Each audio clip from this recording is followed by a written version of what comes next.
From We First and Goal 17 Media, welcome to Lead with We. I'm Simon Mannering, and today I'm so excited to speak with Natasha Case, the co-founder and CEO of Coolhaus, a premium all-natural ice cream brand.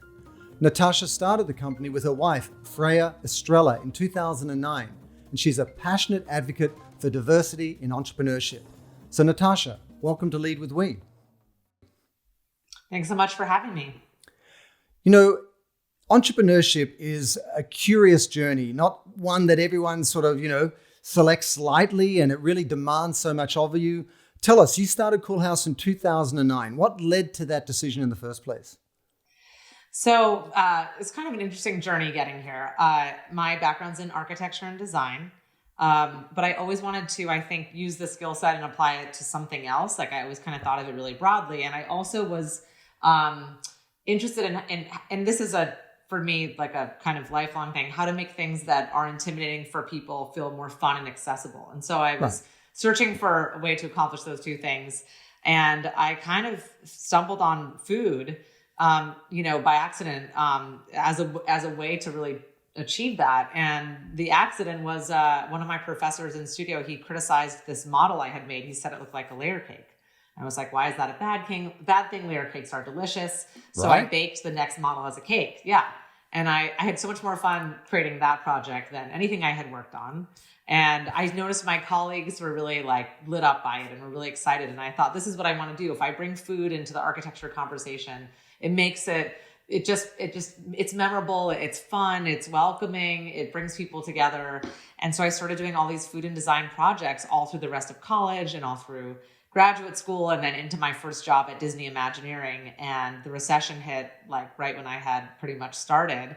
So a lot of people were getting laid off. And as part of this food meets design concept, I started making ice cream sandwiches from scratch and punnily naming them after architects like Mies van der Rohe, Frank Berry, Minimalism after minimalist design, Julius Morgan, and it was really sort of a lighthearted way to just bring awareness to architecture, make people feel better with ice cream. And then I met my co-founder, Freya Estreller, who's now, as you mentioned her, and she's actually now also, we're married. Right. So we've been partners in all ways. And she saw the business potential in this. And I think, for us, we just saw the larger potential at that moment, because so much of life is timing, is, a good moment to kind of elevate the ice cream category, because I think there had been a lot of the same stale brands sitting there for decades, and they didn't really have stories. They weren't relatable. They were all made by the same people, which is, generally older white men. There wasn't women created brands. Sure. There wasn't millennial created brands, queer created brands, Freya, a woman of color. So just this whole opportunity to, I think, be authentic creators, but we didn't have any money, and everything was unsure kind of in the economy. So we did find an ice cream truck with no engine for $2,500. You just went for it. I mean, let me ask you about that, because do you look back now as kind of one of those lessons in entrepreneurship and say, here was a happy accident. You were kind of thumbing your nose at your architecture professor, and you did this sort of just creative expression. And then you said, timing is so key with entrepreneurship, and you just went with it and ran with it and so on. Would you say that that's a hidden gift and that we should all listen to those sort of happy accidents? Yeah, I think it's all about having recognition in life. Do you perceive a moment that comes to you as an opportunity, as a moment to explore? Or do you kind of have, the blinders on a bit about, okay, I'm just getting from point A to point B and nothing is, I'm not kind of taking anything else in besides that, which I think there's moments for that too. Sometimes you really do just need to get from point A to point B, but I think always keep an open mind for something. I think an entrepreneur knows that something that could first appear as a criticism or an obstacle is actually a hidden opportunity. It's all a question of how you perceive it. And I think a lot of life is trusting your instinct and trusting your gut and believing in how you may be uniquely positioned to do something cool, and recognizing, a good time to act. And ultimately there's no way to really know if something's going to happen unless you give it a try. Yeah. Having no money, having no experience isn't really a real obstacle. It's just if you're passionate about it. You mentioned something really important. Research. And do your research, sure. Yeah. You mentioned something really important a moment ago, that here was an industry opportunity, not because there was a white space or because there was, a new innovation unlocked. But you looked at the industry and went, wow, there's a lot of sort of old white men running this industry, and there was a place for millennials, for diversity in there. That's a really interesting lens on opportunity. What made you feel like that's something that you should lean into? Was it just, as a way to represent yourself more authentically through business? Or was it like, no, this is something that needs to be elevated in the marketplace more broadly? I think a little bit of both. I think like from a product perspective, for sure, it was like, wow, this could be better. Like, we know I was making ice cream from scratch, like, with friends, and it tasted so much better than what you could buy. So like clearly things can be done better. And I think the products can be more transparent, methods can be cleaner, sourcing can be more thoughtful, all the things that we more expect from, I think, the top quality brands these days that were really new, not brand new concepts, but concepts that were ready to be reintroduced back then. But I think on another level, and that's really the bigger point in some ways, is wanting that connection from the people who create the brands to the people who buy them, and feeling that there's something authentic about being able to make something that you would want, and something special about that, and seeing that the story is something that resonates with you is also something that's, I think, much more in line with how we consume and shop now. We want to know who's behind it and why, and what's their mission, and what's really how are they using their platform, of their brand for something good and interesting, and what led them to this, and do I connect with that story? So let me ask you about, important for us. Yeah, it is so important, and let me ask you, like, to what degree does that personal story play into your brand? Because you've got some fantastic stories on the packaging, obviously. You've got certain storylines on the website and so on. Is it something that you use as as a trigger for the business, as a catalyst for the business, or is it something more that people discover from when they dig a little bit deeper? How do you see its role? We really do put it front and center because we feel that it is such a special story, it's so unique to us, and it has to do with who we are, and it has to do with the timing when this brand was created, and why it's here today, and why it's, thrived to get where it is today. And I think, like the whole kind of from architecture to the truck, and, the truck had no engine. We towed it to Coachella with a AAA Platinum membership. That's awesome. Pretended that it broke down, even though it never drove. And we launched there. And it's such a special origin story. So I think if you lead with that and people know that, it's such a connection to the brand, they want to buy it. And also it's a North Star for a lot of how we think about, how we grow the brand, the partnerships we do, the flavors we create, the events we want to be at. So I think like leading with that story is really important. And then that story informs how we use the platform for the mission, which is, it really, how can we empower the next generation of diverse creators, women, minorities, the LGBTQ community, to be able to live out their dreams to in a way that, that they want to, and that we are moving the dial for that generation. How do we use our ice cream novelties to make that happen? So it makes sense because that's how we started, It totally makes sense. And also there's so much creativity within those communities. It's got to be doubly frustrating that they're not better represented in the entrepreneurial world. And I want to ask about that for a second. I mean, do you find, Natasha, that, what obstacles have you come up against? For example, there's the digital divide, where some communities don't have access to the web the same way others. There is the funding, and VC and private equity money is in certain markets around the country. All of these things are different limits on the entrepreneurial ambitions of people out there, but peculiar to the sort of, LGBT communities and so on. What have you found gets in the way, or what resistance have you found? Is it a lack of access to capital? Is it just a lack of representation? What are those things you had to overcome? Well, I think that capital and representation is connected, because I think ultimately when you're going to raise money for trying to give this opportunity for investors to be involved in what you're building. And I really do mean it's an opportunity for the investors. And that's how I see it. I think that's how you have to see it. You're not asking for a favor, you've literally created something. An investor can say, oh, here's a check, I get to be part of it. That's a pretty big opportunity for them. But I think when you're going and you're pitching that partnership, when there's so few people who come from your community on the other side of the table, there is going to be a disconnect, So part of it is, who are the people at these firms writing the checks? And, we obviously need to have more women and minorities and queer and any way that's underrepresented. That's one important thing. So I think when you have that on the other side, it certainly makes it easier.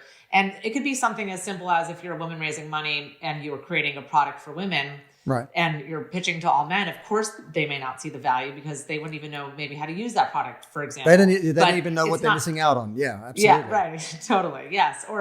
But beyond that, it's like, it doesn't matter. It's just so important to have that connection. And I think also everyone's journey is different. I think for me as a gay woman, I think in some ways it's funny.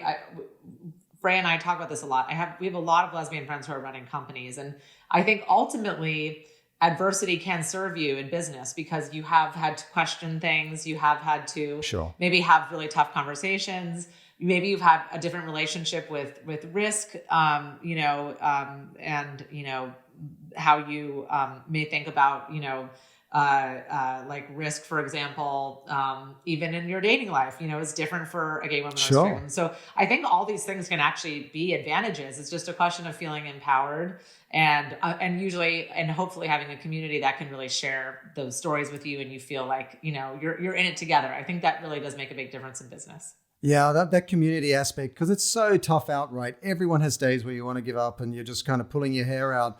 I mean, do you see it's changing, Natasha? Do you see that either on the strength of just greater awareness around social inequities of all types, whether it be the Black Lives Matter movement or, just broader cultural awareness as a function of younger demographics out there and so on? Do you feel like it's changing, or is it really you're driving that change with other queer and lesbian and gay kind of entrepreneurs who really are forming that community and you're just surging ahead together?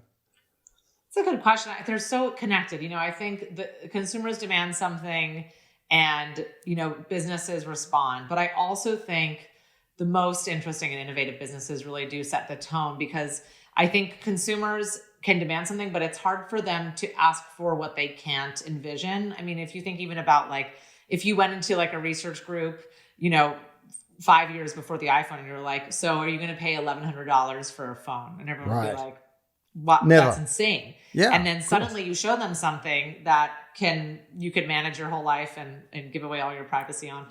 Right. You can give away all your data like, all at once. Yeah, right. Yeah. Check, sign the contract. But so, I think the consumer can only go so far. I think it is the role of the innovator to really move the dial, but having consumers believe in it and understand it and know about it and ask for it also is part of that kind of, evergreen loop of progress. So how did you bootstrap your way through to an expanded product line? Did you do friends and family financing? How did you kind of get the idea off the ground?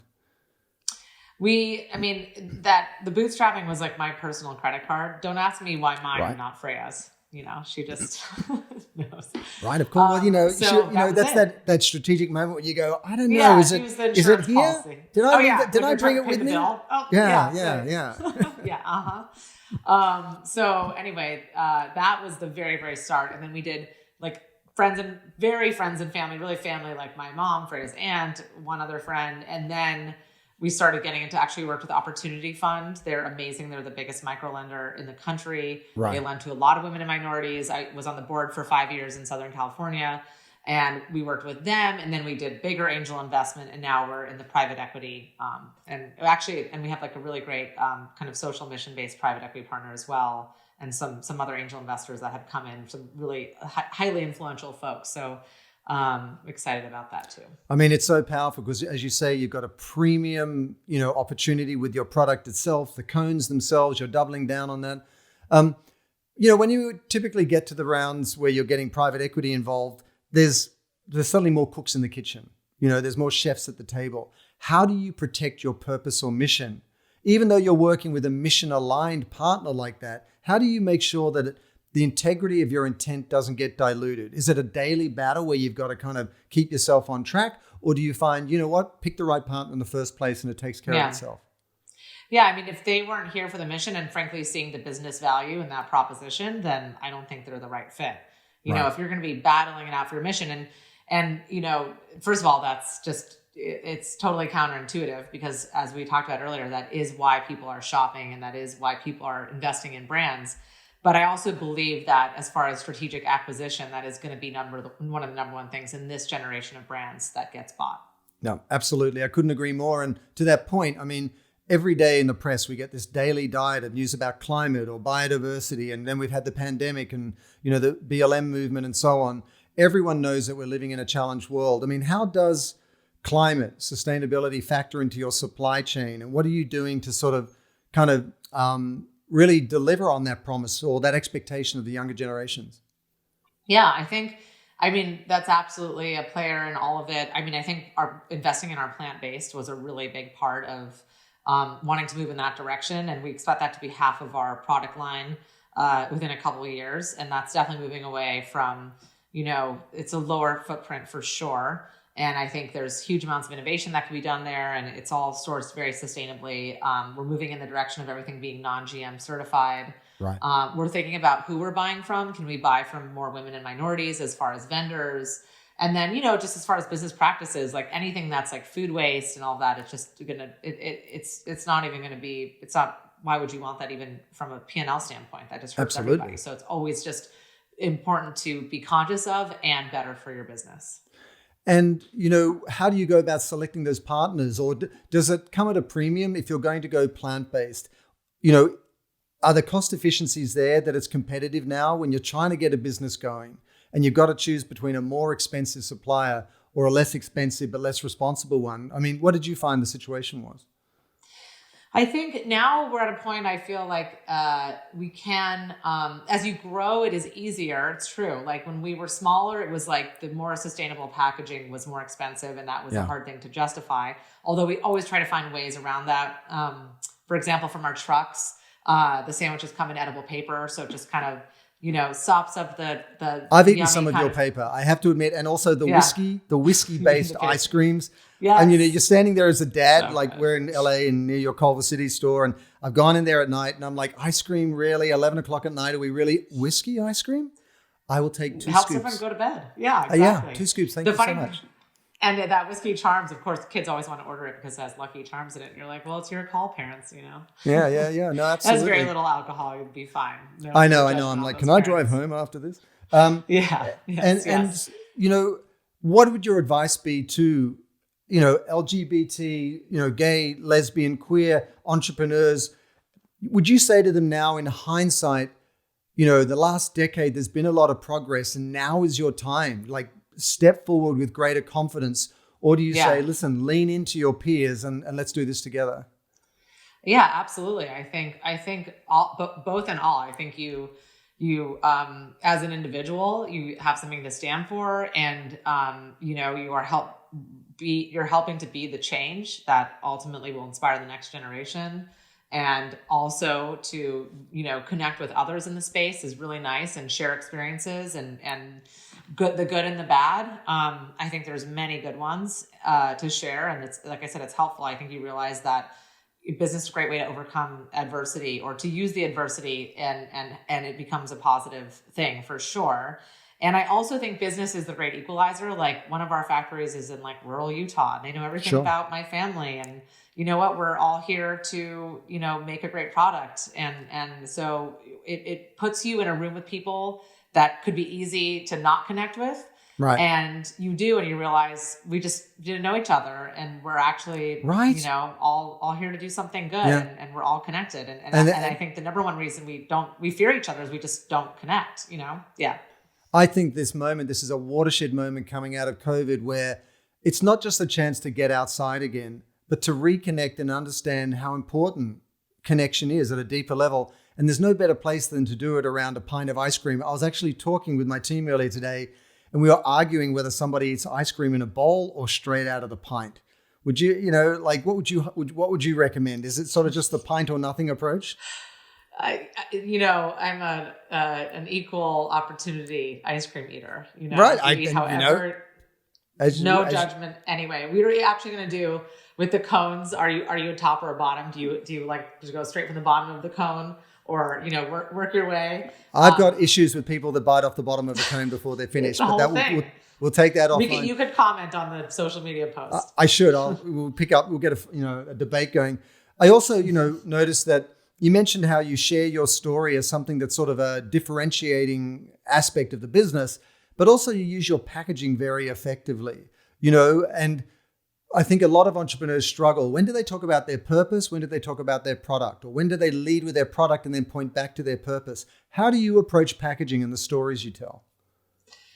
I think if you have, I don't think every brand has an amazing story or even purpose behind it.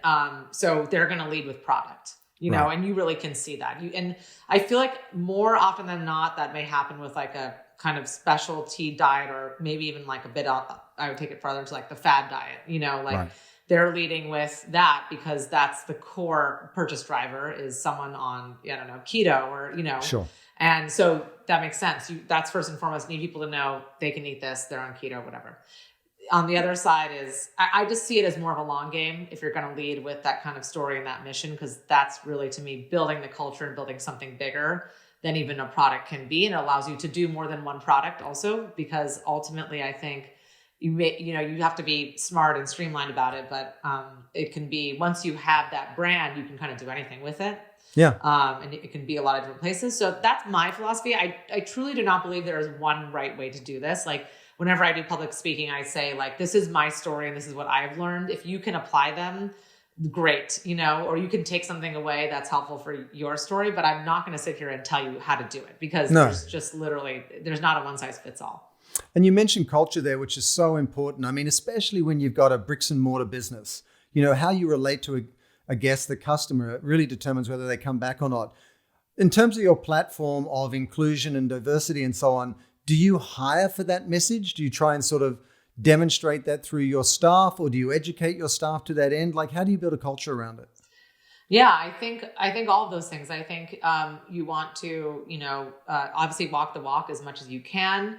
And if you have a space where it's not happening, you have to ask yourself why, and have the tough questions and conversations, you know, as a leader and with your team, and, you know, create plans and practices and you know, take actions, you know, that that really demonstrate that good. And hopefully if you have the right team, they're totally behind it as well. And you have the consumer who wants that. It's all connected, you know? And so I think continuing to have awareness, like something, for example, I thought that was interesting in like a seminar that I attended, it was about interns and how, you know, unpaid interns it's a luxury to be an unpaid intern, because it's basically someone who can go and work for free, which obviously also there's also issues around that, especially in California anyway, about what kind of work they can do. But if you can manage to change that to a paid internship post, you're going to attract a much bigger diversity of candidates. Mostly, you know, you're going to get, you know, wealthier and white candidates with an unpaid internship. So even just realizing and being aware of things like that, how important that is, you know, even on even for something like that. So just like, I think a lot of meaningful learnings and conversations have come out of last year for everyone, no matter how woke you thought you were or not. And that's ultimately a good thing. I did want to show you guys too, just as an example of a product. This is currency cake. I know it's in reverse to me. I don't know about currency cake. There we go. Yeah, can see that. But it's a pint for Black Girl Ventures, which is basically a platform that's they do pitch competitions with live fundraising, and they have mentorship and incubators and webinars. I've led a few, and this flavor, the proceeds of profits will go to one of their grants for one of their founders. So it is literally ice cream that's funding, you know, startup capital for Black and brown female founders. And it's so good to use literally the ice cream, something that is delicious and brings joy and can help make change. Like that's just how I see the future for us. Is that your larger ambition? Because more and more I'm hearing today that successful companies and entrepreneurs and leaders are saying, here's the legacy I want to build. And it's about shaping culture or moving conversations forward. The company and the products are tools to that end, but in that order. So what's your larger 100%. Ambition? Yeah, what's your ambition? Yeah, I do see that. I mean, I just think like, you know, so much of running business, like what's your purpose and what can you do, and how cool that, like, you know, I don't know that I think each company is different. A company like Coolhaus that is so cool and unique and interesting and started with out of the box thinking and unique leadership and diverse leadership. We have a unique opportunity to actually use an ice cream brand for cultural change. Like, what an exciting thing to be able to do. What a special power. Right. Why would you not try to, you know, make that power be full effect? And it's something you can look back on and really be be proud of. And I can honestly say, like, I feel like what I do makes me a better person. Right. We can't all say that. And that's a huge gift, especially given started making ice cream sandwiches. So that's something I'm leaning into, because that's like for me in my life on a personal level. But I also think demanding that every single person views it that way is not okay either. Sure. Not every single brand and person is here to do that or on the same level. And, I think if we can take that too far, and we don't want to, have that kind of judgment on every single entrepreneur. Let's all do our best and be here to live our best purpose. And if we can make really positive change, then that's awesome. I really agree with you that it is a good rod for our own back that we create when we have companies that are purposeful, because you've got to hold yourself to that higher standard all the time, and you've got to walk your talk. Have there been any stories over the years where someone has come in perhaps and said, hey, just the fact that you're here and that you're speaking about this story and that you're being a success has not only changed my life because it's given me permission to be who I am, but it's inspired me to start a business? Anything like that sort of touched you in terms of the effect you've had? Yeah, I think that's happened a good amount. Now I've been doing this 12 years, and I just did my first Clubhouse panel last week, and a couple of the speakers were like, "Oh, I heard you speak before, and it's you gave me this idea, or this was really helpful feedback, or we were on a panel together or something else." And so it's really nice to hear it come back. Like, if I can do that for someone else, it's amazing. It's very fulfilling, and ultimately it fulfills me to want to do what I do more. I think when you mentor someone or you are an advisor for their company, part of it is you seeing oh, what's the next generation up to? It's a two-way street, you're definitely helping them. And I think it's a helpful role, but they're helping you too. I think anyone who's any kind of kind of some fundamental level, kind of knows that. So it's the inspiration. It's like a cyclical thing. It's like a universe kind of paying back. So it's really cool when that happens. And ultimately, it serves you too, to do that. It does, because you sit there and you've got good days and bad days, and you worry about payroll one day, and sometimes you're flush and it's good. But I think as a purposeful entrepreneur, it's that stuff that sits with you, and you kind of go, that story's what stayed with me, or that's what really meant something to me. I mean, the success that you've had and Whole Foods and really the premium end of the market. I mean, how did you even kind of learn these skills? How did you learn to make ice cream? How did you learn to be a successful entrepreneur? Did you have mentors on the way? How did you build your skills? I think, I think I had always supportive people who encouraged me, in my life. My parents, who always they saw I had a creative interest. They were like, There's no stopping her. There's no stopping her. Yeah. Don't stop Natasha. She's doing it. Yeah. Yeah, they're both creative. My dad's an architect, my mom's an animator. So they understood oh, you can be creative and you can have a career. And, a lot of supportive folks over the years, whether it was coaches on sports teams. And there's all those kind of people along your way, whether it's more directly or not with business. But I think ultimately, if you want to be an entrepreneur, you have to be a self-starter. You have to have the confidence and the conviction and the fearlessness to learn and be autodidactic and figure things out and ask questions, but also just get it done. And I think kind of done is better than perfect sometimes. It's really hard to be a perfectionist entrepreneur, I think. Yeah.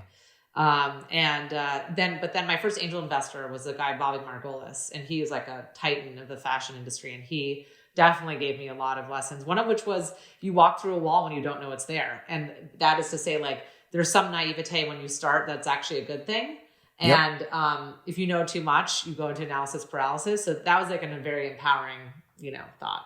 What does the future look like? I mean, what did COVID, what effect did that have on the business? How did you retool? And are you taking any of that moving forward? Was there actually some benefits in terms of how you had to innovate? Huge silver lining. I would say a number of ways. One, looking at the shop, which obviously we couldn't have customers in the shop for a long time, but we switched to the full last mile delivery model.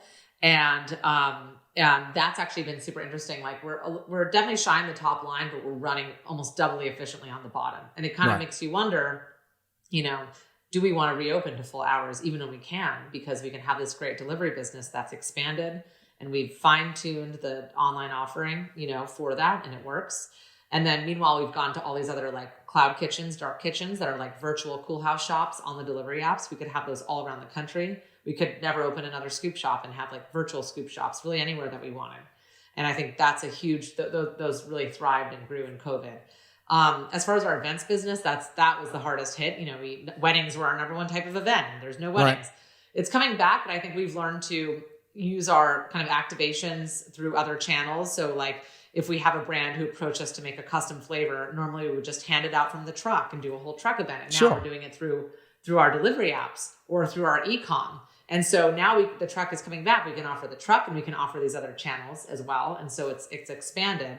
And we started doing trucks, like treats to employees, like going to like 300 like employees' houses to do like a ice cream little gift to like cheer them up while they're working from home. There's an idea. There's an idea. Yeah. Wow. We never thought of that or did that before because everyone was just at their office. The truck shows up and that's it. So I think that's another offering that we can continue to do because people aren't going to come back full time if ever. So you learn a lot. And then also, what do people want to eat? What's the affordable luxury that's most ideal when they're at home versus when they're out. And I think building e-com's kind of a frontier in ice cream still. And I think, there's opportunity to figure that business out and make it more possible, but I think it's going to take a while, to fully get there the way that the rest of the e-com industry is. But I think that has been accelerated by COVID and all the online ordering. And you mentioned the plant-based cones going to Whole Foods and so on, and the premium end of the market that you're really claiming ownership of. What else are you doing to grow the business coming out of COVID? I know you did the partnerships with Allegro Coffee around the Three Coins brand. Like, is partnerships a big part of it? Yeah, partnerships is, I think, a great, that's a way that we've always built the brand. So I want to continue to lean in. We did a great one with Ritz crackers last year. It was like a Ritz cracker swirl and peanut butter ice cream. It went totally viral. Kristen Bell had it in her freezer. We were giving it out through all the non-truck channels, like I said. Now we're doing a sandwich with them for National Ice Cream Sandwich Day this year. And I want to continue, like always. We've done so many of those, whether it's entertainment industry, like we did one with Hulu, also with Kristen Bell, with Veronica Mars. We did Veronica Marshmallow, like s'mores sandwich.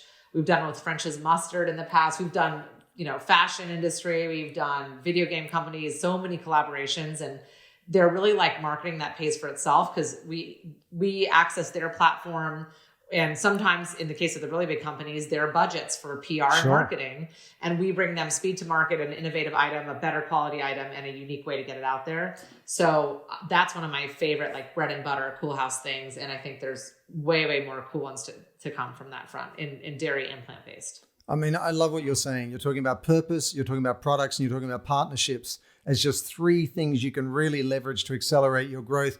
Yeah. And if you're in a crowded category like ice cream and you can bring all of this innovation and really unlock this new white space, I mean, everything's fair game. Everything's fair game. Is there any message, Natasha, that you would share to, fellow aspiring entrepreneurs? They may be, gay, queer, they may be, lesbian or LGBT. What would you say to them as they still have some hesitancy based on, your experience over the last decade? Are there any words that you'd share with them?